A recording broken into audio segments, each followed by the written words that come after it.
అందరికీ నమస్కారం. రైతులకి మంచి యూజ్ఫుల్ వార్త ఈరోజు తీసుకొచ్చాను.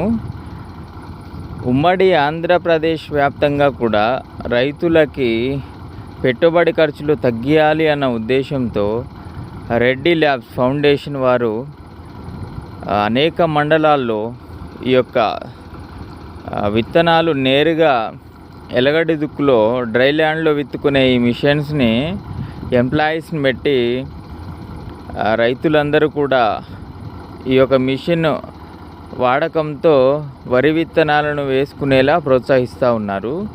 ఈ మన కళ్ళ ముందు ఉన్నది ఇది రెడ్డి ఫౌండేషన్ వారిది అన్నమాట. మిషను మోతే మండలంలో నడుస్తున్నది ప్రస్తుతం. ఫౌండేషన్ వారు ఎంప్లాయీస్ని పెట్టి రైతులకి ఈ విధంగా సహాయపడుతున్నందుకు వారికి కృతజ్ఞతలు చెప్పుకోవాలి.